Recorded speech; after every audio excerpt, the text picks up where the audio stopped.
Wake that ass up. Early in the morning. The Breakfast Club.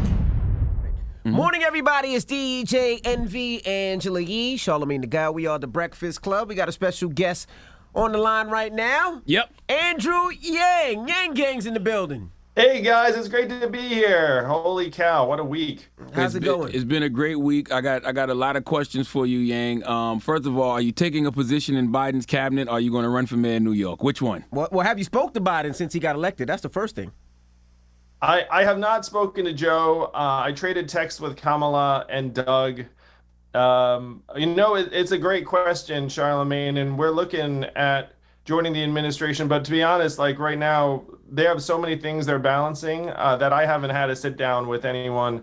And as you know, I'm heading to Georgia. Like the mission right now is less about me and more about can we have a Senate that will work with Joe and not have Mitch McConnell just blocking everything in sight.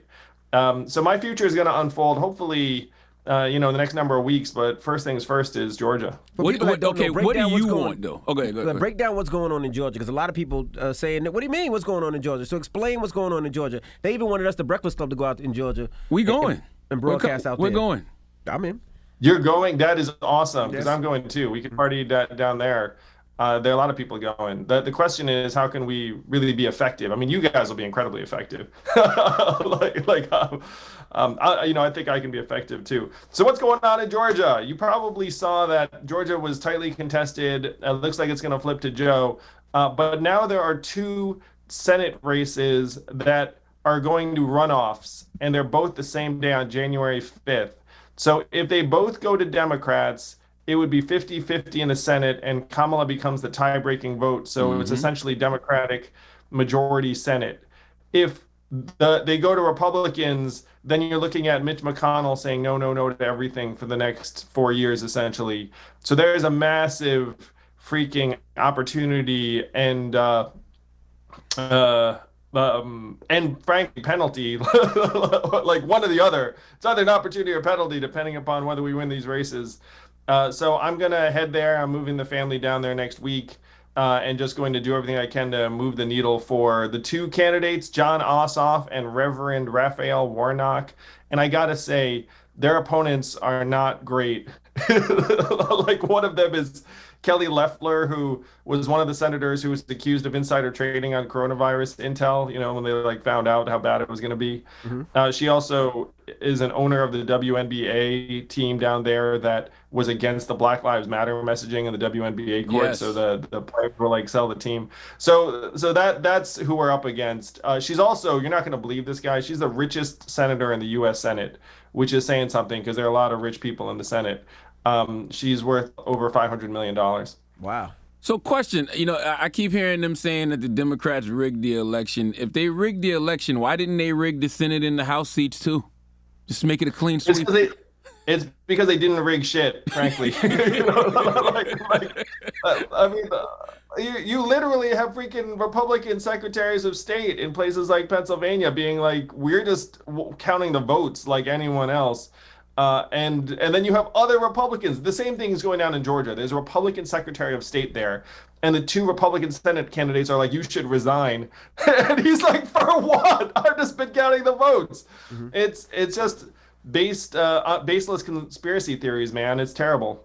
Now, Charlamagne mentioned New York City, and New York's in a bad place right now. And, there was rumors that you were thinking about running for mayor of New York. Is that still an option? That's still something you're thinking about, or is that still a possibility? He just answered that crazy? No, because he didn't say. He said, I got to Georgia. But after Georgia, is that still on his mind?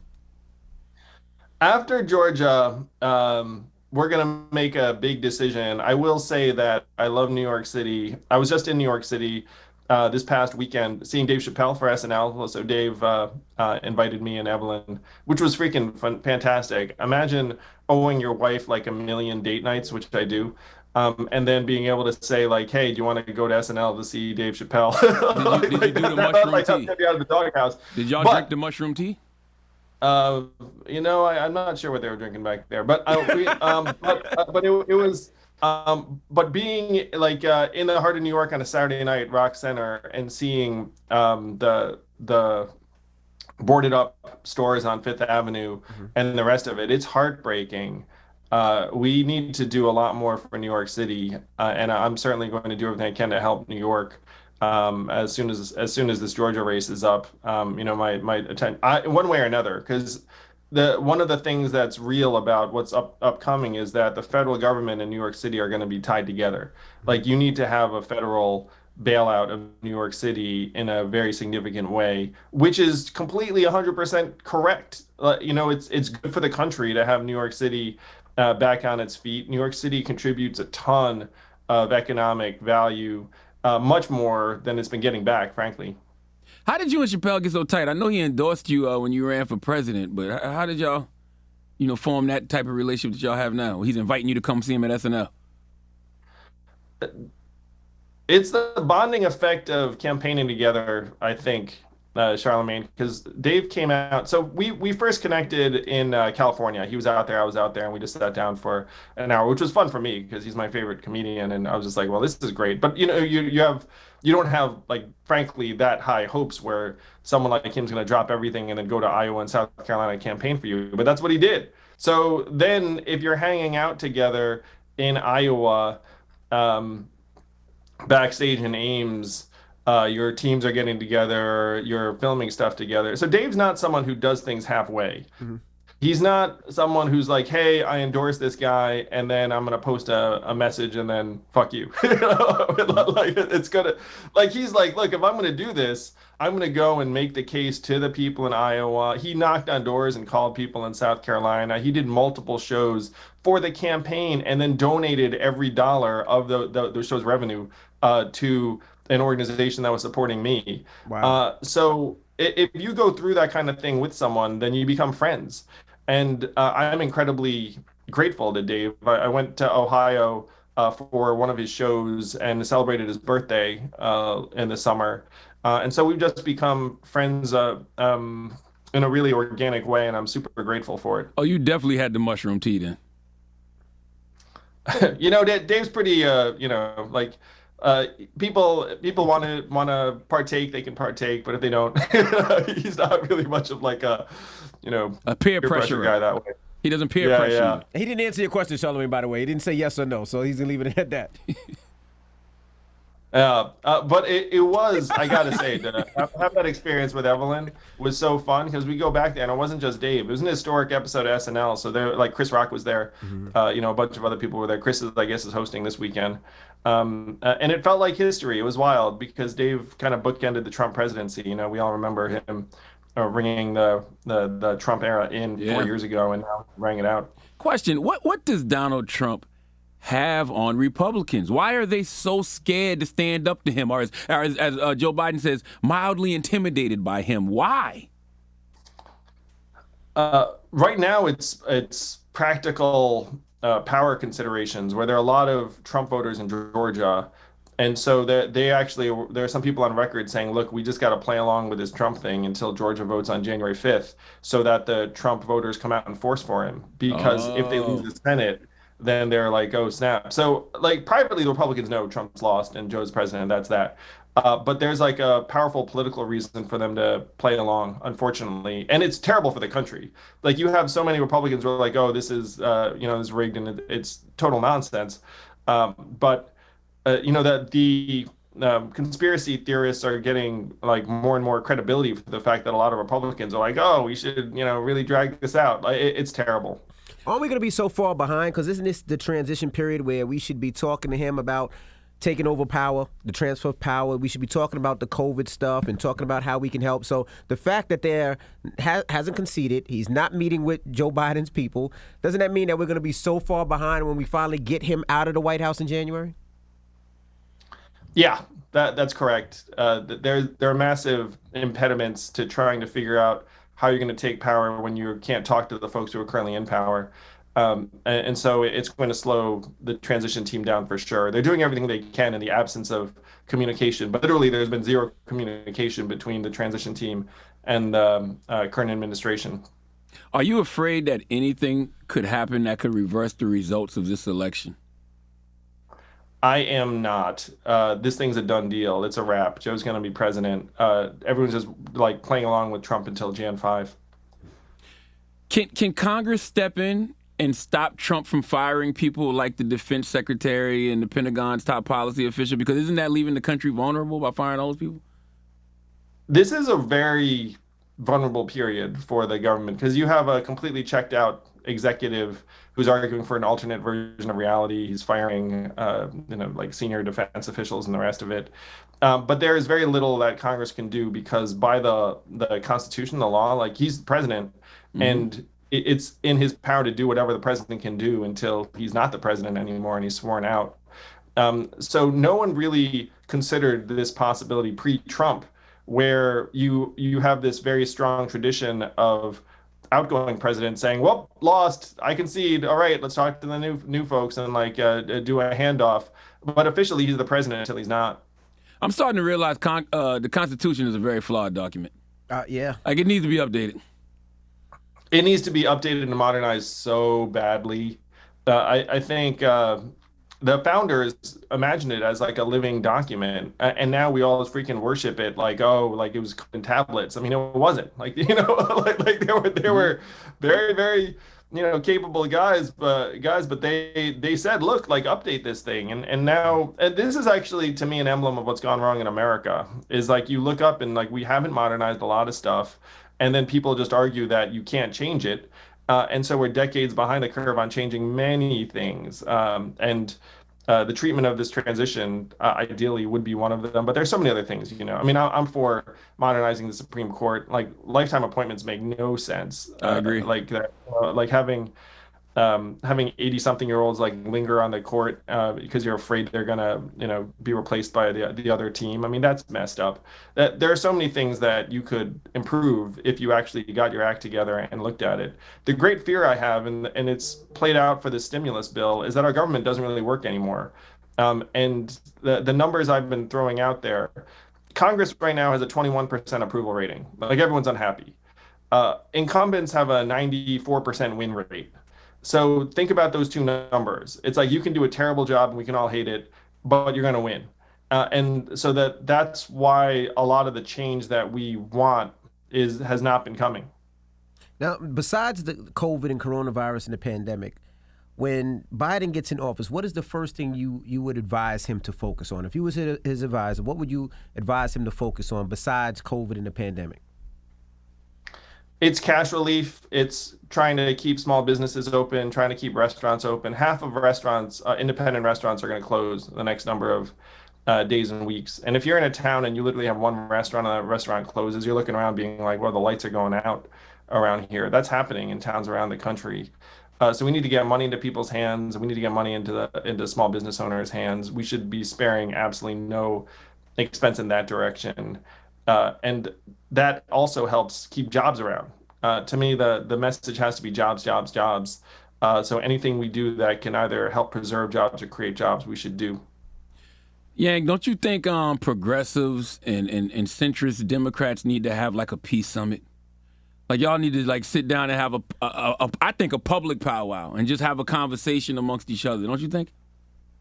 Oh yeah. My take on it is like, look, we have to argue about what we can actually get done in the real world, in the sense that, like, I would line up, the vast majority of folks, if we had control over things, like they would improve things from where they are right now. It's just right now we can't get anything through the Senate. So yelling at each other about what we would do if we were in power is kind of, it's not really like helping us right now because the problem's Georgia. It's like everyone should just be focused on Georgia. And we can hash things out amongst ourselves after we're actually in power and can get some things done. But if you're not in power, I guess I understand how, like, if you're not in power, then you can argue about, it's like, well, we should be doing better. Democrats should 100% be doing better. Mm-hmm. The fact that this was so tight, that we lost seats in the House, that we didn't get the Senate, should be a massive wake-up call to Democrats that This is not going well, that what we are doing right now is not working. If it wasn't for COVID, Donald Trump probably would have won re-election easily. I think. Objectively, that seems to be the case. So that should be, again, a massive wake-up call. I certainly am taking it to heart, very deeply to heart. It's shaken me up. I campaigned around the country, and I was surprised that there was an extra 5 million Trump voters that came out between 2016 and 2020. That surprised me. You know what it is? It's centrist Dems. I don't want them to think that the large voter turnout in 2020 was because people love Joe Biden. I feel like progressives are the present and future. Centrist Dems are the past to me in a lot of ways. And I think unless centrist Dems connect with progressives, I think the future of the Democratic Party is bleak. The problem for centrist Dems is they're arguing for a status quo that is not working for most people. Boom. You know, so that's kind of a terrible place to be. And they need to actually have like some kind of positive agenda that translates to how folks are living life on the ground, instead of like a bunch of things that people didn't care about. I'll tell you, when I was going around, no one cared about impeachment. Like when I was campaigning, they cared about the fact that they couldn't afford healthcare. They cared about the fact that like prescription drugs were driving them bankrupt and into the ground. So there are certain things that translate very well, and centrist Democrats need to head to those communities and figure out why the heck it's not working for them. You asked a great. Oh, go ahead. I was gonna say, what was your thoughts when it came out that Joe Biden was thinking about raising the taxes up to 62%? And also, I know you spoke about it a lot before, these big businesses like your Amazon and your Delta and all these huge businesses paying no taxes at all, and you have people out there struggling. What were your thoughts on both of those? I was always hitting the Amazon story hard because everyone looks up and is like, how does it make sense that a $2 trillion company pays nothing in taxes? Netflix also. We love Netflix. I love Netflix. Chappelle's on Netflix. But I don't love the fact that Netflix pays nothing in taxes. Like, that's weird. You know, it's like literally it's one of our biggest companies. So the fact that Joe had a tax plan, to me, it was like a proposal that you have to, again, get through Congress and the rest of it. Like, I thought the signal was fine. Like, I think that taxes have been too low on people who are making a lot of money for a long time. And that could be improved. But I didn't think that should be the central story. Like, I think you should be arguing for like a more modern tax system that captures the Amazons and Netflixes of the world. When I was campaigning, I was like, look, I don't care about the town dentist. Like he is not the person I'm after. Like, I'm after the freaking $1 trillion tech companies that are sucking $20 billion a year out of your communities. Mm-hmm. Yeah. You asked a question about President-elect Biden. I can't remember what I saw you say it, but you said, you asked how is he going to improve the reality on the ground for the families in Ohio, Iowa, places that Democrats used to be competitive in, and now they're less competitive. What did you mean by that? I think Democrats have gotten way too caught up in messaging and not caught up enough in what's going on in the average small town in the Midwest. Like, if the quality of life in that small town is going to shit, then even if you come in and like you have like a positive unifying message, they'll be like, look, my kid's addicted to opiates, my store closed, my plant closed, like my town is dying, whatever's going on is not good for me and mine. And Trump came in and said, hey, things are terrible for you, so let's throw rocks, blame the other people, blame the other guys, which is obviously a non-solution. It does not help anything. Mm-hmm. But it's a more appealing message to folks whose towns are sinking into the mud than things are working, like I'm sane, I'm competent, like let's all get along. Again, it goes back to what you said before about the centrist Democrats. The status quo is a loser. Like the fact is Trump represented change in 2016, and somehow, perversely enough, I think he still managed to represent change in 2020. I have like no idea how he pulled that trick, given that he was the incumbent president. But a lot of folks in Ohio and Iowa are seeing their way of life deteriorate, and they're looking for answers. I can answer the question of why he still was able to pull that trick off in 2020. It's because of who he was running against. It's because Joe Biden has been in government for so long, and he's got a long, over a 50-year history, of being in government. So I think that's what it was. That was part of it for sure, where Joe represents a return to normalcy. And there are many Americans who wanted to return to normalcy. And as you all know, I backed Joe and campaigned for him, and I'm so glad that he and Kamala are heading the White House. But what is normal, Yang? What is normal for a black man, or normal for a black woman, or even an Asian man in America? What's normal? That's what I'm saying is that normal has not been working for a lot of people, and that's the painful reality that centrist Dems need to confront. Is like why are people so dispirited, so angry, both in and outside of the party? There are a lot of people who voted for Joe Biden. I suspect you two might resemble this, who also are like, yo, Democratic Party, like, get it together. Like what you're doing right now is not working for me and mine and my community. And we might support you because the alternative in this case was Donald Trump. But you got to give us more. And if they give more, then I think they might be able to beat the next Trump. If they don't give more, they probably lose to the next Trump.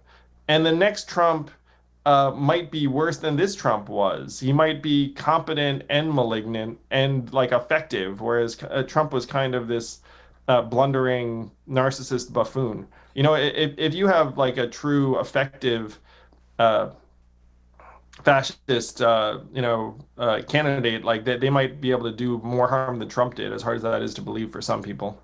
Yeah, I don't think America realizes how close we were to the death of democracy. Like, I've been calling Trump a fascist for the last 2 years, but boy, if he'd have got back in. And there was that terrible time Tuesday night where we were like, oh my gosh, is this happening again? You remember that? Like Tuesday night, you're watching the returns. You were like, what is going on? Like this feels familiar in a very, very terrible way. And this was coming from someone, like I understood the ins and outs. Like I understood mail-in voting. I understood that there's going to be a shift. I understood all that. And still, like Tuesday night, you had that feeling of deja vu. Yep. How much do Democrats owe black people, Yang? They owe them the entire democracy, the country, this win, Joe and Kamala being poised to become the next president or vice president. I mean, there's owe you everything, because like you said, everything was on the line with this election. So if you were sitting down, if you were part of the cabinet, which you might end up being, how would you tell that administration to address, like, let's just say the racial wealth gap for black and white people in this country? I would say we need to put cash into people's hands in a very big, dramatic way.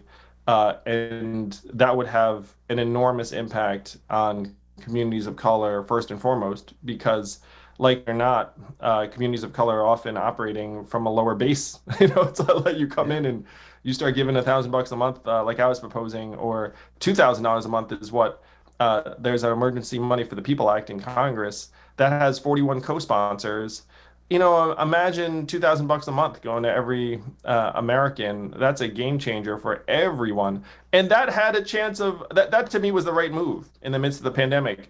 And anyone who looks at the $1,200 that people got, you should know that's a very, very small fraction of the $2.2 trillion CARES Act. Like the $1,200 checks we got added up to maybe something like 6% of the 2.2 trillion. So where'd the other 94% go? Not us. Like we actually could afford something dramatic like $1,000 a month or $2,000 a month measure at the same levels as the current price tags that are being pinned to these bills.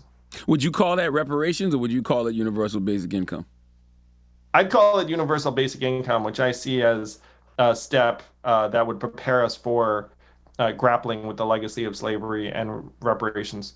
When you talk about messaging, right? Because I think Democrats' messaging is terrible. When you talk about words like reparations or terms like defund the police or packing the courts, is it really the messaging or the message? Because the message isn't wrong with any of those things we're talking about. Is it just that headline?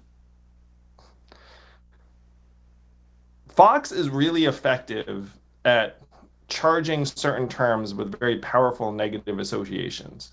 If you sit down an average American in Iowa or Ohio and you say, hey, do you think your healthcare costs are too high? They'll say yes. Mm-hmm. It's like, do you think you should have healthcare if you lose your job? Yes. What do you think about socialized medicine? I'm like, oh, hate it. It's like, because they've been trained like socialized medicine, terrible.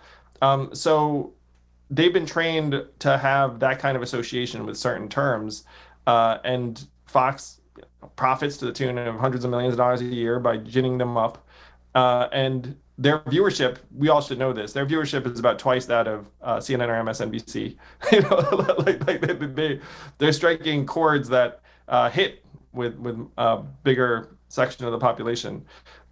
So solution is in many ways just to change the terms. You know what I mean? Like, if you get into the substance of it, I just talked to someone today who said, they polled a bunch of people and they said defund the police, and everyone's like hate it. And it's like, hey, do you agree with trying to shift like some proportion of the police budget to, community health and education and volunteer? And they're like, oh yeah, I agree with that. Like literally, defund the police. but, People just are confused with it and don't understand. but yeah, or like defund the police seems maybe too absolute, or maybe they think it means like, like go to zero, which I know some people who are arguing for defund the police, are arguing for go to zero. But like other people arguing defund the police are arguing for what that pollster was testing, which is like, hey, would you take some of the budget and move it over to these other programs? So it really is a language problem, guys. And one of the things that we're making a mistake about, in my opinion, is that we're taking a term and then Fox gins people up against it, and then we're just like leaning into that term. And then we just end up with this clash that no one wins really. So it's one reason why I renamed universal basic income the freedom dividend, is because I tested different names for universal basic income with a lot of people. We had like pollsters, frankly. And universal basic income, social security for all, opportunity dividend, prosperity dividend, all tested the same with liberals and progressives, and poorly with conservatives. Like conservatives didn't like it. But then when you named it the freedom dividend, it had the same approval rating among progressives, and then a much higher approval rating with conservatives. So then I was like, well, screw it. Let's just name it freedom dividend, because I don't care what I name it. I just want to try and get the thing done. So we should be trying to frame some of these policies in terms that people will not have a negative reaction to, or not be charged up about. It's funny. It's a little bit like playing whack-a-mole, where like Fox will like end up, managing to negatively charge certain terms. Then you're like, all right, let's just like change it up, change it up on them. Republicans are really good at naming stuff. I don't know if you guys have noticed this stuff. Like they changed the estate tax to the death tax. They have like anti-union rules. They call them right to work rules. Like they just love naming stuff. It's those really are clever. simple, though. That's very digestible. simple, Right yep. to work. Yeah, I want the right to work. You know what I mean? Yeah, they called it union busting laws. You'd be like, well, let me think about that one. But you call it right to work, then it becomes really positive sounding.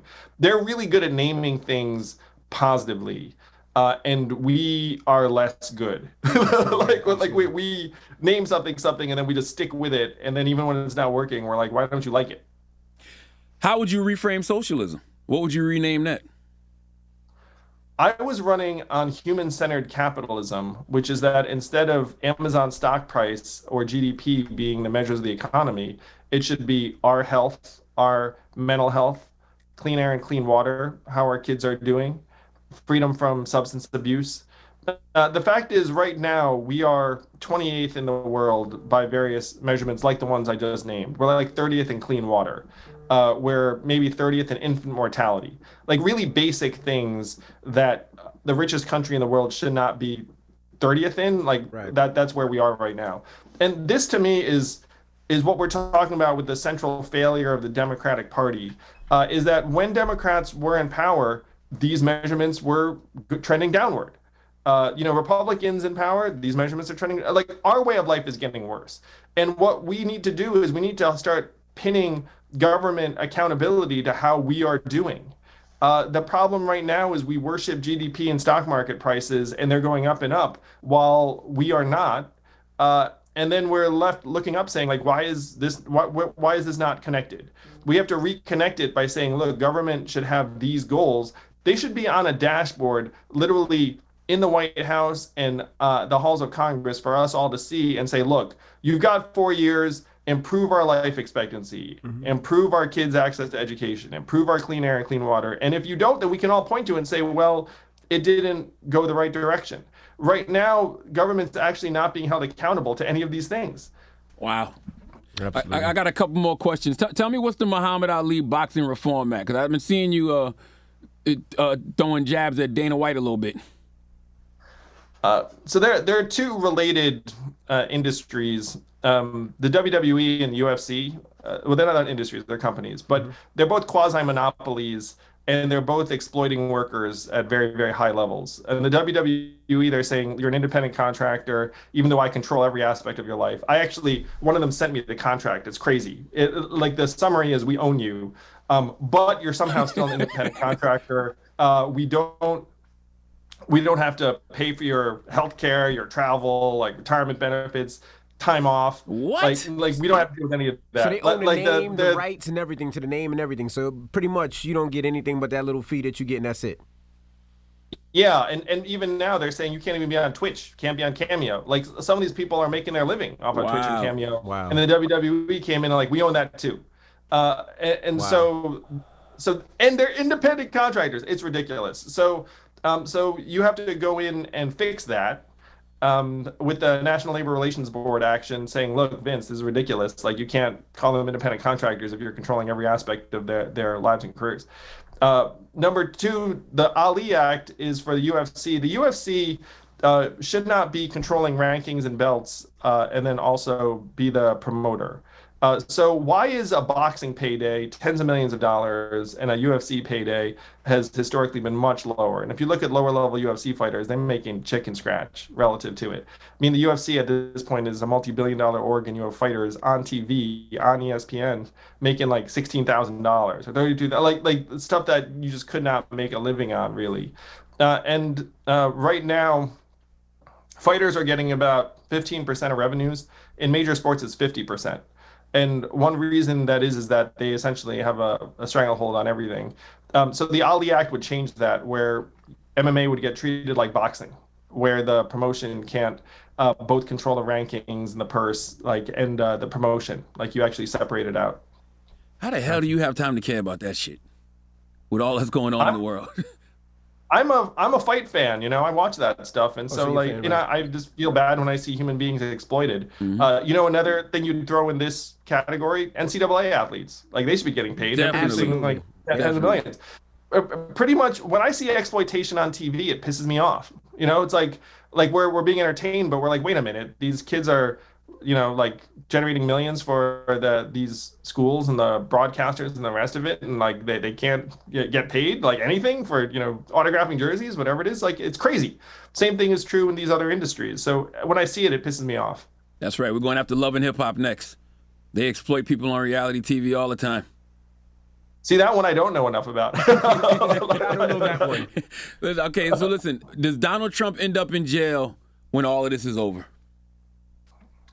I don't think he ends up in jail. I think worst case he would end up hanging out in another country. Really? Trumping it up in broadcasting. I think that would be the move before he winds up in prison. Don't you have to, though? Like, to show people, like, you can't, just break the law? Like, there's nobody above the law? Don't you almost have to pursue charges against him in some way? Oh, what I'm saying is the pursuit of charges is one thing, but, like, Donald Trump would be much more likely to fly the coop to someplace we don't have an extradition treaty. So you expect charges to be brought up against him? Oh, I certainly think there's going to be they're going to be various civil actions for sure. I don't know about criminal. So civil actions would be some of the financial dealings. Mm-hmm. Apparently, he owes people hundreds of millions of dollars, so people will be coming for that. Wow. Word. Well, Yang, thank you, man. Appreciate you for checking in, brother. Appreciate you guys. I didn't know it was going to be a Breakfast Club reunion, which made me happy. Really, I appreciate the heck out of you guys. And you should know that, I'm thinking about New York City very seriously about just the fact that people are suffering. And if there's something I can do to help, I'm going to look at it very hard. Yeah, run for mayor in New York. That would help extremely. And not to tap your pockets, right? But, every year, you donate it. We do this thing called Change for Change. And this year, what we're doing a little differently is, instead of finding an organization to donate the money to, we're actually going to find people who need it. So somebody who might be able to, can't afford formula, we might give them some money to pay for formula. Somebody who, let's say, they can't pay their car note or needs help on their mortgage or needs help or whatever. We're going to hit individual people and just give money to them. Yeah, like you gave the $1 million to the Bronx. Yeah, I love that. We're up to 10 million now. Wow. Not all to the Bronx, but like we put $1 million in the Bronx, and then the other 9 went like everywhere. So probably someone in the Bronx got it. But I obviously love people helping people. Like I'll put $5,000 into that right now. Okay. All right. And then so that'll be me personally. But like you said, Charlamagne, my org is doing everything it can to help because there's a lot of need right now. Okay. Well, thank you, Andrew Yang, for that $5,000. We That's appreciate right. it. And we need No you, problem. Yang. Don't be a stranger, man. Don't we be need your able- voice. Like I want to keep my audience. I want to keep our audience engaged with politics, even when it's not elections happening. Maybe I'll see you guys in Georgia. We'll do it again. Definitely. Definitely. Maybe I'll see you guys down there. Definitely. All righty. Thank you. All right, Yang. Bye, guys.